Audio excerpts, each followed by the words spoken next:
Well, according to the big clock on the wall, it says we're about ready to start. And so I think this is going to really be an interesting talk. Uh, how many of you people have heard of the Lincoln Highway? Okay, very, very good. Well, we're really lucky here to have Andy Saunders, who is really with the Lincoln Highway Society here in California. But in addition to that, why he's spending time both putting the signs out for the Lincoln Highway in various locations, but and also on their website identifying where the signs are. And then you said there's even some murals that they're We're working on? working on murals also, and then points of interest, and I'll go over all that in the presentation as it comes up. Okay, why don't you go ahead? Well, thank you very much. Well, thank you. So I'm Andrew Saunders. I'm in the Lincoln Highway Association of California. It's a national organization. California chapter president is located in Carmichael, California. So we meet primarily in the Sacramento region, but we've been all over to Tahoe, up into Truckee, and so forth. So we meet generally once a quarter on different specific locations along the Lincoln Highway route. So I'm based in Citrus Heights. I'm in the Citrus Heights Rotary Club. I'm in the Citrus Heights Chamber of Commerce. I'm also a student at American River College taking political science, 60 years old, semi-retired. So I try to stay busy because I tried to retire once before and it did not go well. I didn't have a plan. So I try to keep busy, and this Lincoln Highway project is very big for me. We're going to go over a lot of the things that are in the presentation. And first off, I wanted to thank the Museum of Truckee History, and specifically Dave Depew here for his expertise in the PowerPoint presentation. I had sort of a rudimentary setup with a hodgepodge of videos and sound and whatnot, and he tied it all together into a very cohesive presentation, which I think you're going to enjoy. I also want to thank Greg. He was my initial contact that I set up the presentation date with. Also Heidi, who's not here tonight, for her writing of the article in the Sierra Sun, which I think was really good. Judy for providing me some pictures, which I put into the presentation. And we have a couple of people in the Lincoln Highway Association of California that are kind of getting, for lack of a better word, older and not as active. One of them is Trey Pitzenberger. He did a lot of work up here in Truckee, and he has a couple of websites that go over different variations of things he's done on Highway 40 and on the Lincoln Highway going over Verde on Dogtown Road, or Dog Valley Road, which is part of my presentation. So first off, we're just going to go over some basic transportation history in the Truckee area, and you guys are the experts on the history of this area. So basically, I'm just going to talk about how it was relatively slow at this point with covered wagon and horses. You all know about these people and what their claim to fame is in the history of Truckee. So as far as I know it, correct me if I'm wrong, and feel free to ask questions while I'm doing the presentation, or add anything in if you think I have something that's incorrect, because we're all going to learn together. You're not just going to learn from me, I'm going to learn from you. So Stevens, Townsend, Murphy Party, 1844. Everybody knows the Donner Party because of the name of the Donner Lake, and obviously other pioneers that tried to make it to Sutter's Fort in Sacramento, not quite as successful as some of the others. The route that they took, which is the green, somewhat mirrors the Lincoln Highway route, so that'll be part of my presentation. Obviously, the gold rush was a big trigger of historical significance in the region for population growth and whatnot. And then the time that it took to travel decreased a bit if you had enough funds to actually take a clipper ship, get to California, and come the long way. I grew up in San Francisco, so most people know that a lot of those clipper ships wound up underneath downtown San Francisco, where the skyscrapers are now. Early 1980s, I was lucky enough, they were building the Wells Fargo building. They were excavating, and a couple of those ships were down there. It was kind of cool to see the remnants of that. Transcontinental Railroad tied us together east to west, and that sped up things just a bit more and kind of opened up the area to travel. And here's the route for that. And so from there, the automobile was invented sometime in the late 1800s, but of most significance is the Model T, which we're going to give a little presentation on. Obviously, the trains proliferated, and there was different spurs off of the main route within the area. So Truckee really being a railroad town, and later the automobile traffic with the Lincoln Highway. So we have a little video here, which is going to talk about the Model T. And thanks to Dave for getting this put But in together. 1908, a vehicle appeared that shook up the nascent auto industry and set the stage for a revolution in personal transportation. That vehicle was the Ford Model T.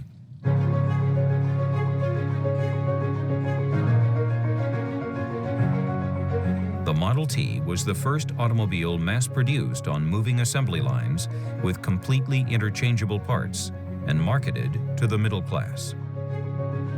It was a rugged and reliable little car that could easily be repaired by its owner. Standing on 30-inch tires, it had good ground clearance, but its most important attribute was its price. Due to constantly improving mass production, the price of a new Model T dropped from $850 at its introduction to $260 by 1925. With costs coming down, Model T sales shot up. The 1 millionth Model T was produced in 1915. By 1921, 5 million of them were on the road, and just 3 years later, there were 10 million. At the end of its run in 1927, 15 million Model Ts had been manufactured.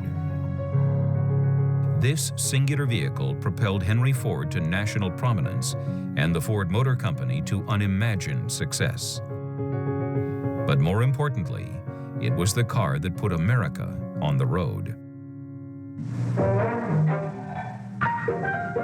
People could now journey at their own pace, on their own schedule, to potentially any destination. The only problem was there still weren't many improved roads. So which leads us to the Lincoln Highway. And I had a nice video here.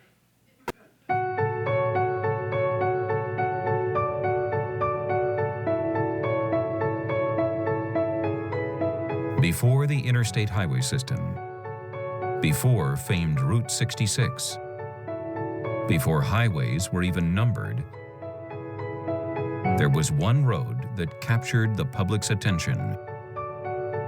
One road that led to new horizons. One road that changed America forever.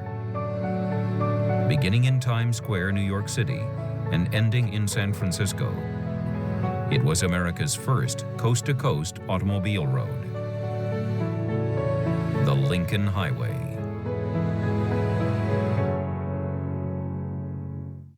So created in 1913, it was the first road to run coast to coast. It was established before federal government was involved in road building, meaning that private enterprise funded it. Small communities, donations, individual towns, chambers of commerce, they all fought to get the road coming through their town because they knew it would bring commerce. And that's how this was pieced together, piece by piece, to tie existing roads that were there. The main bulk of it was tying between cities where there wasn't contiguous routes to tie everything together.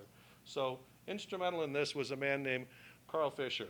This man is a complete visionary. If you haven't heard of him, very significant additions to the automobile industry. He created the headlight. So a company called Prestolite Motor, where he made money initially. He then built the Indianapolis Speedway and founded the Indianapolis 500. I'm a huge racing fan. I was just at Sears Point, Sonoma a couple days ago, driving my Ford Mustang around at about 120.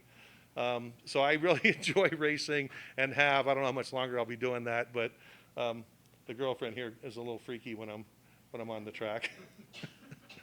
Anyway, so he first thought of this in 1912. He pitched it to the auto industry. His name for the highway was the Coast to Coast Rock Highway, which Lincoln Highway has a little more significance. So he partnered with and found other significant people. The Henry Joy here became the first president of the association. He also is the one that gave it its name, which is the Lincoln Highway. I was able to find this book in Ione, California. One of the Historical Society members in Orangevale told me he saw it on Facebook. It is a book about the Lincoln Highway and its construction. It's signed by the next gentleman, which is Frank Sieberling, who is the president of Goodyear. I got this for the nice price of $40. It's very historic, very hard to find, and a signed copy is pretty tremendous. A lot of the Lincoln Highway people are kind of happy to see that. So the proposed route in 1912 was New York Times Square to San Francisco. If you notice in California, we're lucky enough that we have two routes because coming out of the Sierra, needed to have two routes in case the snow was really bad. You could go through Tahoe or you could go through Reno, which brought you through Truckee. On the other side, you went through Placerville to Folsom, other side of the American River into Sacramento. So Henry Joy of Packard and Franklin Sieberling of Goodyear, who's the one that signed this book, would travel from town to town soliciting contributions to get money to fund the paving of the road. A lot of it was dirt. Wherever they could, they tried to pave it. It took quite a while to get the whole thing paved between San Francisco to New York. So for marketing, the Lincoln Highway would come into a town and they would build what's called a seedling mile, and they'd pour concrete for 1 mile. People would realize the benefits of having a paved road in town, and the people in the Chamber of Commerce and the business owners would pitch in money. I don't know if that happened here in Truckee. Maybe you have some history on that, but somehow it got paved and it came through, typically along the route of the Transcontinental Railroad.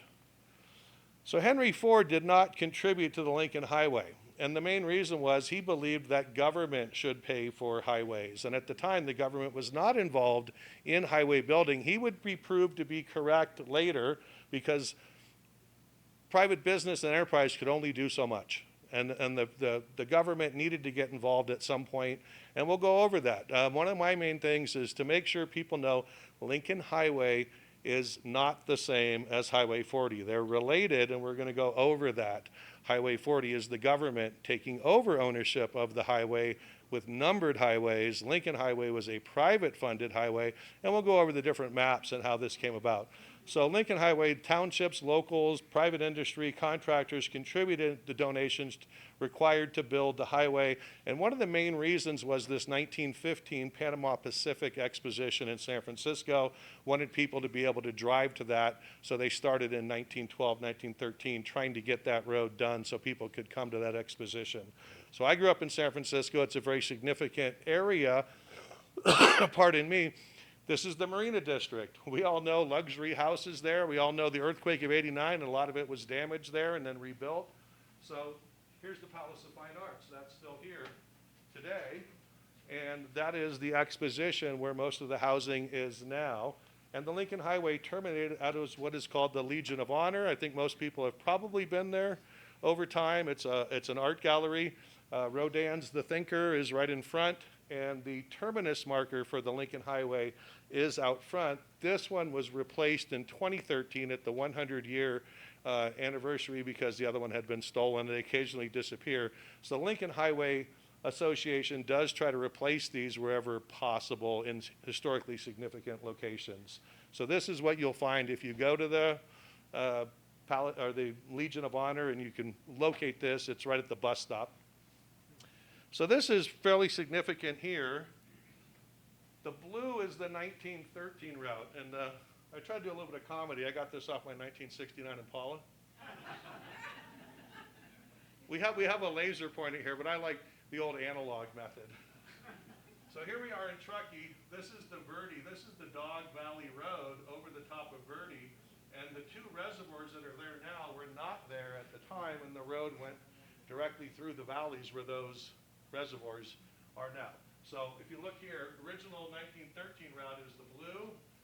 The green is the secondary route, which is like 1926. And the red is the third generation, which is around 1928. So different renditions happen. So one thing I want to point out, San Francisco was the destination. In 1913, because the Bay Bridge and the Golden Gate Bridge would not be built until 36 and 37, and the Carquinez Bridge would not be built until 27. The route went to Sacramento, went south to Stockton, came into Tracy, through Livermore, out to Dublin, Pleasanton, into San Leandro, and went to the Jack London Square where you took the ferry, the auto ferry, across to the ferry building in San Francisco, which must have been quite the trip. Did they have fast chargers back then? That's what you're signing? They did not back then, but see, a lot of people like to drive the route today, and some of those are people with electric vehicles. So there is points of interest on here, campgrounds, EV chargers. I don't have an electric vehicle, so I've never clicked on that one before, but if you do, you can find them along the route because it'd probably be necessary when you're off the main highway. So Points of interest is over there below. If you click on that, you'll get a myriad of points of interest. I'll go over that later in my presentation. So this is a Lincoln Highway map from sometime before 1928, and it shows the route coming out of Sacramento, going down south to Stockton, coming into Oakland, and there's the ferry going across. It also shows Truckee with the Verde Road going over that way. So one of the things, the government paid attention to what was happening with the highways. A lot of people know that the military in 1919 did a coast-to-coast route. Dwight D. Eisenhower was a War Department observer at the time on the caravan that came that took 62 days to cross from New York to San Francisco. It didn't go through your route. It went through the Tahoe route, through Placerville. And I'd like to think that that had something to do with his experiences, as did World War II and the Autobahn in Germany, which is why he created the Highway Transportation and the Freeway Act in the 50s for military purposes, which is what bypassed what we know as the Lincoln Highway and Highway 40. So two of the things that happened out of the Sacramento region, of which you're connected, the Yolo Causeway in 1916 allowed people to traverse across what was a flood zone previously over to Davis and into Vacaville. And the Carquinez Bridge was built in 1927, which then went to Berkeley, and there was a Berkeley pier that went about a mile out into the bay, and that ferry would go to the Hyde Street Pier at Fisherman's Wharf. This I colorized with AI. I'd like to think that not a lot of cars had orange roofs at the time. Back then, they probably were more black. But this is very significant. This is the ferry going to Sausalito over here. This is the Berkeley ferry going to the pier on the other side of Alcatraz over there. So again, once the Yolo Causeway was built and the Carquinez Bridge, you now have this route to Davis, which goes through the downtown, downtown Dixon, downtown Vacaville, downtown Fairfield, which is Texas Street, and then 12 over to American Canyon and down 29, and then San Pablo Avenue to Berkeley, Berkeley directly to the Hyde Street Pier. A little bit different than the next route. Obviously today we do the little black thing, which is the Bay Bridge or the Golden Gate Bridge. So by the end of the 1920s, the government was aware that we needed better roads because all these cars were on the highways, and they needed to get involved and do regulations and stoplights and stop signs and things that were not available at the time. So in 1926, the United States numbered highway system came into existence, and the named highways started to disappear as they were replaced with numbers. That's how you got Highway 40 and Highway 50. So over time, now one of the last things they did was in 28, the Boy Scouts of America placed 2,400 concrete Lincoln Highway directional markers at decision points. Some of those are in your area here, up the route past Donner Memorial Park. On the points of interest, I'll show you those a little bit later in my presentation. So this is the later map. This is Highway 40 now, which is the northern route. I live right here, which is what's called Sylvan Corners, where Citrus Heights is. In Roseville, you make a turn onto Atlantic, and that would take you up to Newcastle and Loomis to Auburn on Highway 40. Highway 50 would go to Folsom into Placerville, and this is before 80 and the 50 we know are put in now. So how did we forget about the Lincoln Highway? Really, it was the numbering of larger roads, and then in 1956, the interstate highway system displaced these older routes that went through the towns and took us outside of the towns. And most people traveling today, you don't have the same kind of romantic thing where you've got old diners and neon lights and things. Now we just stop at McDonald's, hopefully not, but it's a different vibe than what we used to have. I actually revere that era, and I try to drive the older routes wherever possible because it's more fun to see the history of the different areas. So the Lincoln Highway Association disbanded in the late 1920s.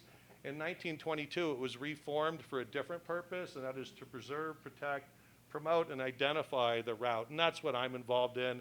I'm only a 2-year member. There's a lot of guys that have been in it since the 90s.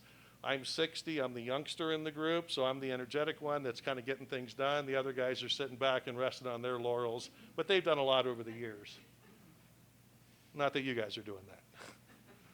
So here's the Lincoln Highway Association website. And what we have here is an online map. And if you go onto a browser, pull up Lincoln Highway, ASSOC.org, you can navigate on this the same way you do Google Maps. And it'll keep you on the old part of the Lincoln Highway. Now, occasionally you'll run on a dead end. Occasionally you'll have to get back on the main highway and then get off because it's been fragmented over time. Points of interest tells you about points of interest, and there's historical information that's there also. So this is a QR code. If anybody wants to, later I can pull it up and you can get to the website, or you can just go to LincolnHighwayAssociation.org. So the main thing here is the interactive travel maps. Notice in California we have 2 routes coming into Sacramento and 2 routes going to San Francisco. And some of these are bypass routes because this was through out of Provo, you went south, and then the new one is the Wendover route, which is straighter, which is where Highway 80 mirrors today.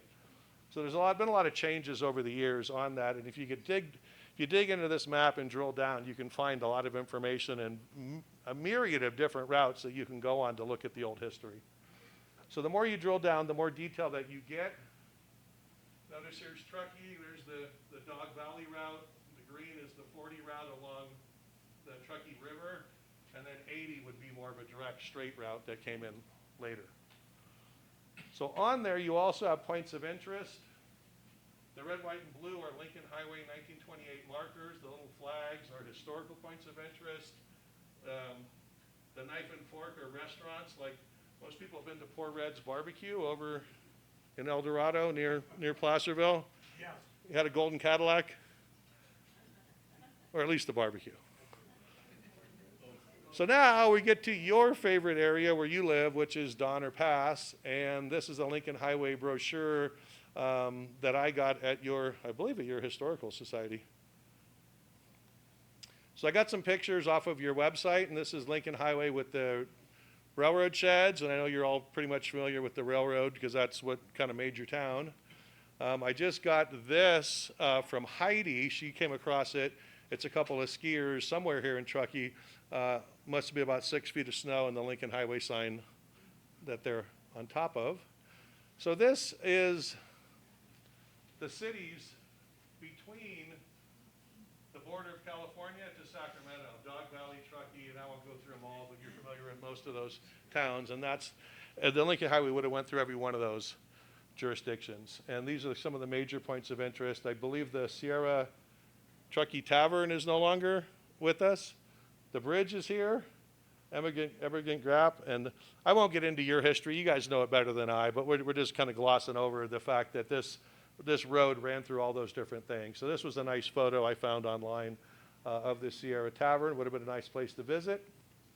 So here's an old picture. I got some of these online from the Donner Summit Historical Society. And here's a nice current picture of the lake.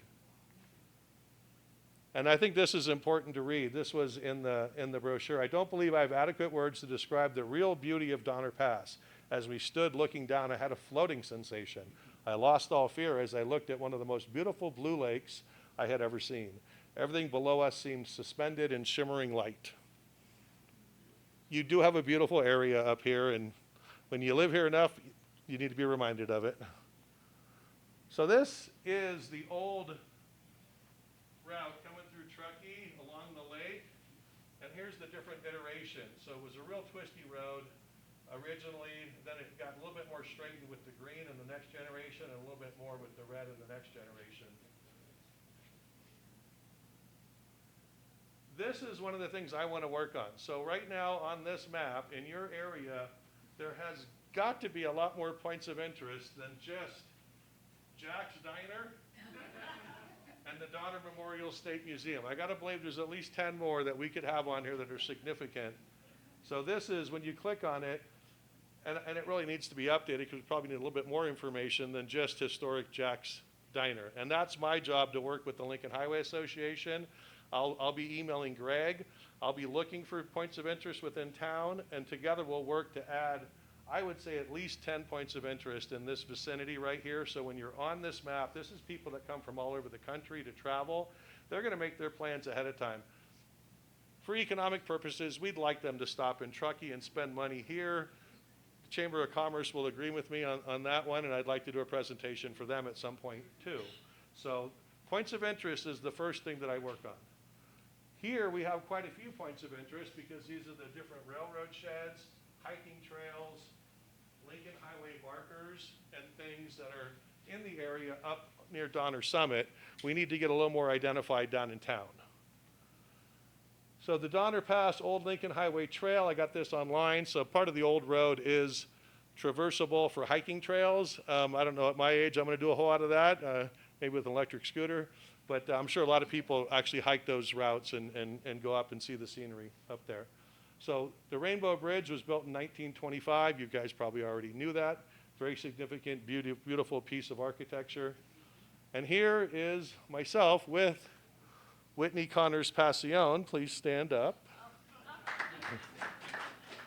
She's wearing her little July 4th dress. So on July 4th, we were up here in Truckee, and we drove over Dog Valley Road on the dirt road over to Verde, which is the route that the Donner Party was stuck on. I think they were in an area where the reservoir is now. I don't know the exact location, but it's a pretty rural, rugged area. So this was 1924 advice. Don't wait to, still true today, don't wait to fill up your gasoline until it's almost gone. Don't allow your canteen to be anything other than full. I would argue with the don't carry a loaded firearm, but that's me. You never know out in the wilderness. Don't forget your colored goggles. I guess that's what sunglasses were called. Don't ford water without wading through it. Don't drink the alkali water. And don't wear your new shoes because you're going to have to get out in the mud and push the car. So this video, okay, so this is where we came down, still within California. It is paved for a little bit when you get down to the parking lot at the bottom. And then there's this sign there. I thought it was kind of interesting, Humboldt-Tiobe National Forest. I always thought Humboldt was way over on the other side, but I guess the name also applies out here. And this part of this is called Hennis Pass Road. I'm sure you folks are familiar with that. Very historical route for other things other than the Lincoln Highway. But the Lincoln Highway chose to go over that same route. So one of the things I came across that I found very interesting is this Von Schmidt Monument, which is at the border of California and Nevada. And this was put in 1872 when they surveyed the state line. So on one side it says California, the other side the longitude, the latitude, Nevada, and it says Oregon 172 miles to the north. So I guess back in the day when you were coming through in your covered wagon, you kind of knew you didn't get the welcome center you get today. You got this. And maybe if the snow was high enough, maybe you missed it. Anyway, it's a very cool thing to see. It's right on the border. And then this is kind of the old part of Verde on the Nevada side. There's a Lincoln Highway sign there. I'm not quite sure what this was, but it looks like an old saloon. I'm not sure who would have been on the upstairs up there, but we won't get into that. So here's the route. Again, So we went up here and into Verde, and that marker was right here on the California-Nevada border. So coming back, we actually drove the green route, which is Highway 40. Here's a little piece of it. You can get on some of that road alongside. It doesn't go all the way, but there's pieces of it. So part of that is now called the Highway 40 Scenic Bypass, and there's quite a lot of markers that the Donner Summit Historical Society has been involved in, and they have some pretty cool stuff. I'm Lincoln Highway guy, but Highway 40 is very significant too. It's the next generation, so they're related. And this is their 20-mile museum. This little brochure has all these little markers that tell you the historical points of interest on the 40 route, which mirrors the old Lincoln Highway route, but was modified over time to be more direct and not as curvy as it once was. So here's a beautiful shot of the bridge. This, I think, is interesting because the Interstate 80 was built, or probably through a series of a number of years, but I believe, and I could be wrong, correct me if I'm wrong, completed in 64 up here? Completed in Truckee in 60 for the Olympics. In 60, okay. In 60 it came to Truckee, and then it took another 4 or to get other pieces of it done. Okay. Okay. And then, so here's existing state highway is 40 along the river, and then this is the Interstate 80, probably before they even named it or put the number on it. So here's the eras. 1913 to 28 is Lincoln Highway, 28 to 60 in Truckee for Highway 40, Interstate 80, 1964 to present. And I just thought I'd put this up there because this is your region going out to the eastern part of Nevada, and the Highway 50, the red was a 1928 bypass that then became Highway 50. I have friends that live in Dayton, and they're right off the Lincoln Highway too. I made sure I let her know about that. And then the other route is out of Carson City. You actually, the original 13 route, you went up the mountain and kind of came around. And at Zephyr Cove, where all the cottages are now, there's a little road, that's the original Lincoln Highway is where the cottages actually are in Zephyr Cove. And where Cave Rock is, there was no tunnel yet. It went around on a wood platform on the outside of Cave Rock. You can look up pictures of that. So this is AI. It's not the original train station, but what I do is I'm not an artist. I try to do a mock-up of murals. So this is something that could give inspiration for a mural for Truckee. I think significant is the trains and the Model T as far as the car, maybe the original train station. So this is just a concept and an idea that might be something we could do if we had interest with an artist and a location with a business owner that might have a wall where we could do a mural. We'd be open to talk about that. So that's it for Truckee right now. Now what I want to get into is some of what we're trying to do in our region, of which you're a part of that. So I'm trying to create what's called the Sacramento Sierra Lincoln Highway, Historic Lincoln Highway Corridor. Currently right now, I've got signs and things in Folsom, Orangeville, Citrus Heights, Roseville, and I'm promoting getting off the highway into Folsom and taking the original routes into Sacramento. Same thing in Roseville, coming through Citrus Heights where I live. I live right here at this corner. And we've identified points of interest there that people significantly could come and see, as opposed to if you're coming from another state, driving all the way into Sacramento and bypassing all this history that you could be seeing on your way there. So I have 3 routes there. We're trying to get this kind of recognized by the State of California Tourism Board, like the same way that we have a gold country and a wine country. Might take a little bit of time, but I'd like this to stretch to Truckee on the north side and to Placerville on the southern side, and the corridor would then be complete. So it may take a few years to do that. The ultimate goal is the Lincoln Highway converges on both routes at the Capitol building in downtown Sacramento. And then eventually we will be going across the bridge into West Sacramento and trying to identify points of interest on the Sacramento to San Francisco corridor. That's a future project. So what I've done already, and this is, I'm proposing here in Truckee that we put points of interest on the map, hopefully add more Lincoln Highway signs within town, and possibly do a mural. So what I can do now is show you where we've done signs already in Citrus Heights, Orangeville, Roseville. It may not be your area of significance, but you get an idea of what is there and what it looked like previously. So this is downtown Roseville. I did a presentation for their Historical Society on July 31st. They call it the Trek Through Time series, and it was the same thing, about the same number of people, about an hour presentation. So this is a connection to Truckee. So this lady, Christina Richter, there's a famous family in Roseville called the Fittyment family, and they've donated land that's housing development, and Fittyment is a main street now in Roseville. They are descendants of the Donner Party. So in this book, she talks about the Fittyment family's connection to the Donner Party, and that she actually had letters from one of the Fittyments from one of the daughters of the Donner Party that survived, that then was adopted. I don't know the whole story, but I think you guys probably know a lot of it. And it was a very interesting presentation that she did, so I thought I'd add this in there. So in downtown Roseville, they have some significant points of interest too. When I started, there were no points of interest. Kind of like Truckee, we don't have that many. I added 4 points of interest. We're going to add some more. So in downtown Roseville, The Carnegie Museum is a very significant point of interest built in the early 1920s. The Roseville train station. This is the Placer County original Chamber of Commerce building, which dates to, I believe, 1913 or 1914. So what we're trying to find is things that are within the 1913 to 1928 time frame, and then get those on our points of interest. This is a pretty old, I believe the last one in its existence. Don't know the train number. I know the guys that are into trains, that drives them batty if you don't know the description of them. But I believe that this train was built in the late 1800s, so it's very significant. That's on a point of interest also. This is not, but this Tower Theater is a very beautiful building that's in downtown Roseville, built in the 1940s, still active today.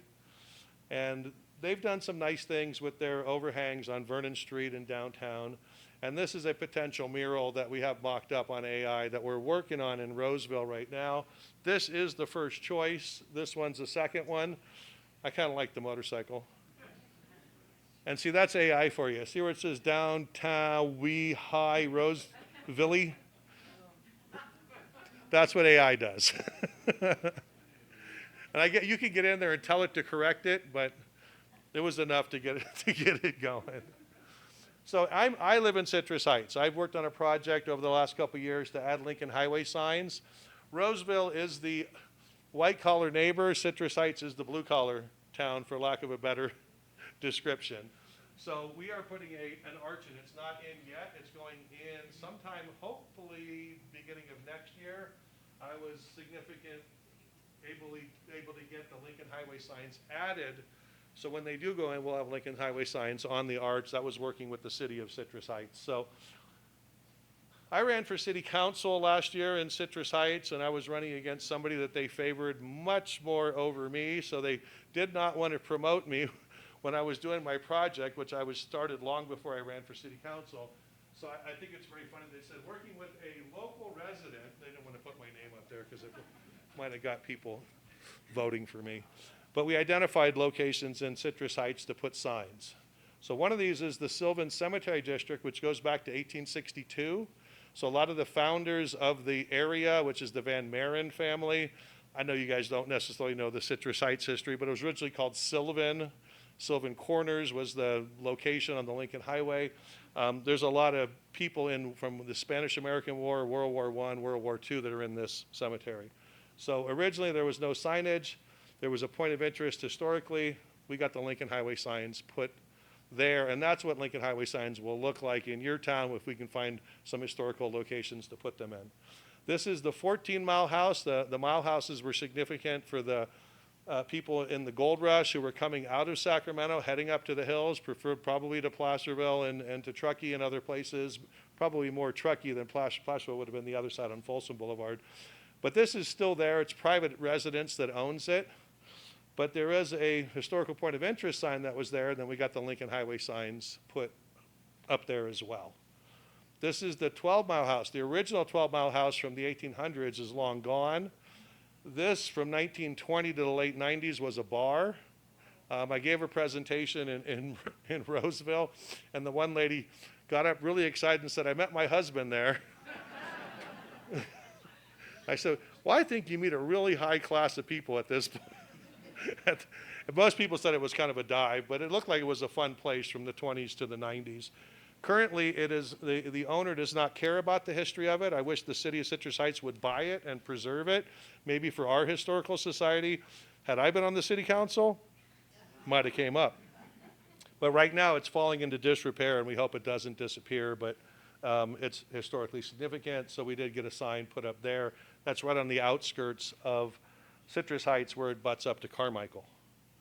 So when I came to town, the only thing that we had on the corner was this, which had been done by the Historical Society, and it calls attention to Lincoln Highway and Highway 40.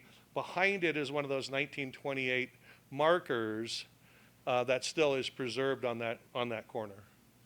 So here is where, when I came to town, nothing in Roseville. Notice the 4 that I added is in the previous. Only this marker was there. I added 1, 2, 3 points of interest within Citrus Heights. Citrus Heights is lucky that we have two routes of the Lincoln Highway. One is the original 13 route coming in on Auburn Boulevard to Sacramento. The other is this Greenback Lane that tied Folsom together, and that's 1928. So I'm now working on putting signage on the 1928 route also, tying us together with Folsom. Folsom had already done a project. They have signs in their downtown already.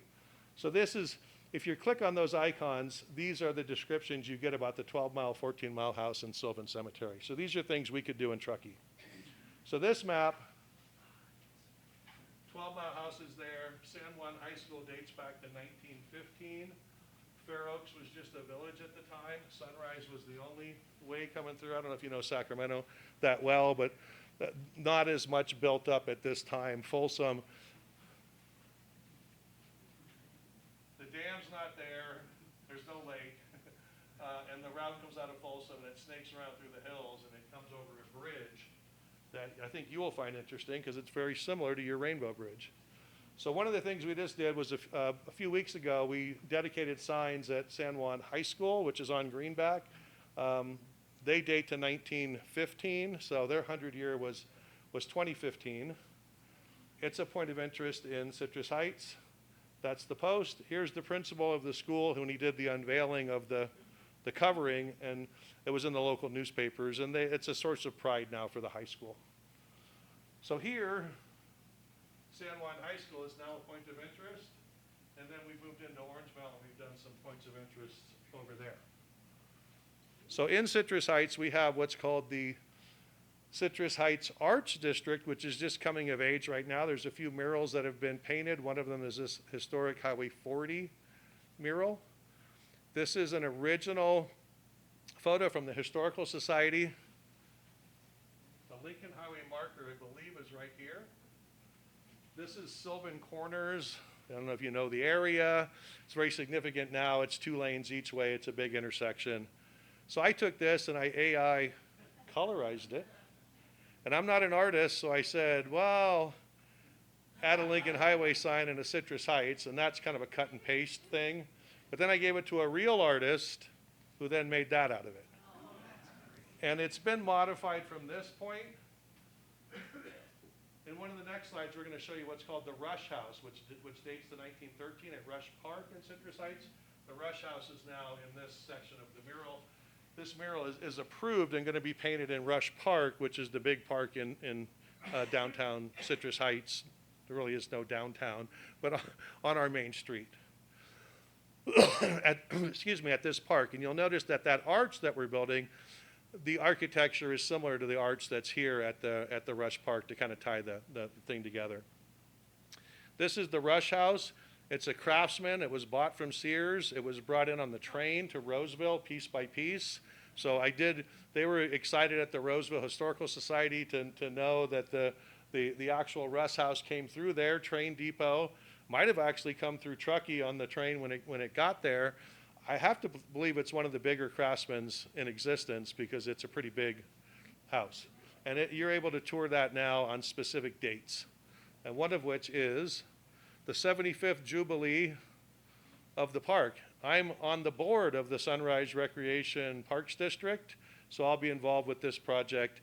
We were trying to unveil our mural and our signs at this event, but we didn't get them in time, so maybe at the 150th. Or the 76th, which there won't be an event. So I also did a presentation for the Orangeville History Project on February 5th. I'm kind of busy this year. And I thought Orangeville would be significant to show to you for one reason. A much smaller version of a very similar bridge. So this was built in 1915. Yours was built in the 20s. So whoever designed it, similar type architecture.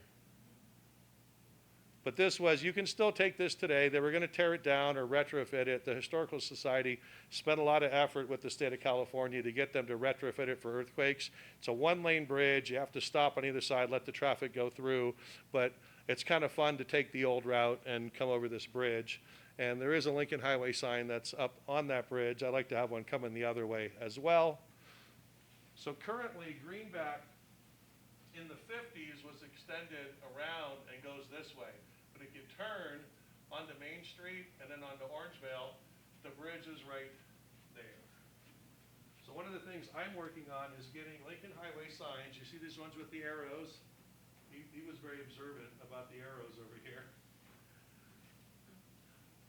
We're going to have these at this corner, that corner, going this way and coming back this way, telling you how to stay on the Lincoln Highway, which currently Greenback just goes straight. So here's some old pictures in Greenback. This would have been a tour of people coming through on the probably when the new Greenback portion of Lincoln Highway was cut over in the late 20s.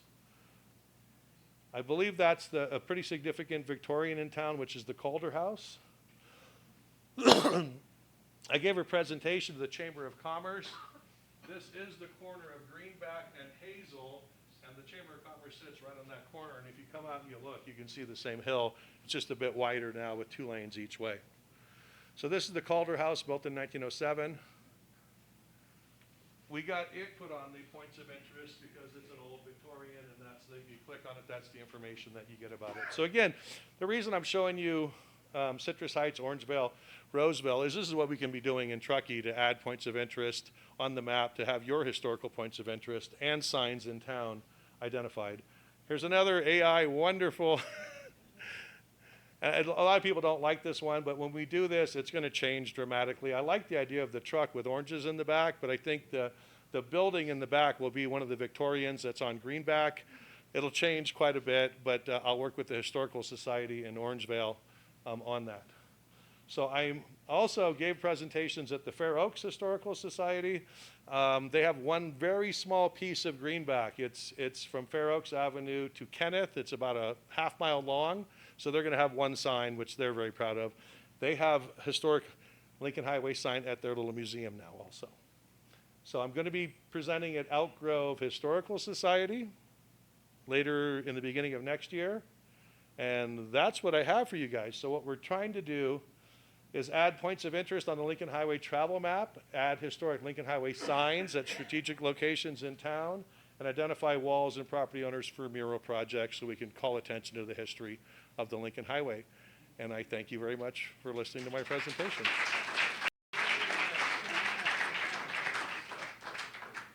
So just to give you some background on our museum here, ours are right up there, then on Monday through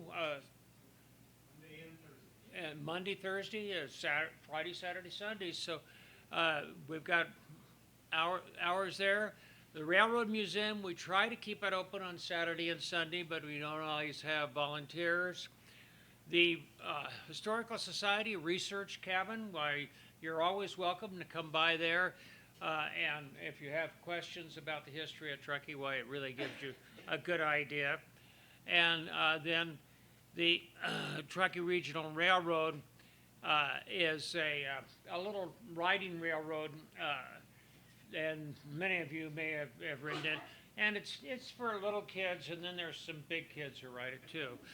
And so that's it. And then the old jail, that's over on Jaboom Street, and that's open by appointment. So those are the places you can go to in the area. And these are some of the upcoming events. There's going to be an end of the summer potluck, and it's going to be out at the regional park where the little railroad is there. And it's for all the historical societies here in Truckee. It'll get together. So you can bring a dish and share, and that would be something you really look forward to.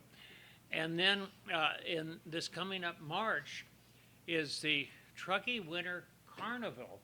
And this is going to be a big deal. This is going to be really fun. And Dave is doing a lot of work on this. And we may have dog sled races, we may have snow, and other things like that. And but there are also indoor events and on March 27th and 28th. So that's really going to be a fun activity. So put that on your calendars. And then we were going to have a talk on the hydroelectric power plants and plumes of the Truckee River. But one of the speakers, Judy Dupuis, why she had an accident, and so she's recovering now, and so we're going to postpone this particular talk. So this is the last talk of the season for us, and let me talk a little bit about a problem we have with the Museum of Truckee History. We had negotiated a lower rent rate in the Railroad Museum up to the end of this year. But coming in January, well, we're going to have a big increase in the rent. And so we really need whatever we can get in the way of contributions to help us keep the museum open. One of the options, which I don't think any of us like, is that we could charge a fee, but we really don't want to charge a fee. We would really like to handle it through donations. And so any way you want to do it, you can make a one-time donation. You become a friend of the Museum of Truckee History, and if you do that, then it's an annual donation, and depending on how much you give, why we have little giveaways. And then we also have the museum's endowment fund, which is a fund that you could actually put in your will if you'd like to do that, so you'd end up giving money to the Museum of Truckee History. So if you go to the website, museumoftruckeehistory.org, and the donate page, that would really help us out at this time. So again, I want to thank you for coming, and Andy, thank you very much. It was very interesting. My pleasure. Okay, and so just think of the potluck coming up on October 11th at 2:30 over in the regional park, right where the little regional train is. Okay, and this is the location right there. All right. Thank you, Jerry. Thank you. Thank you so much.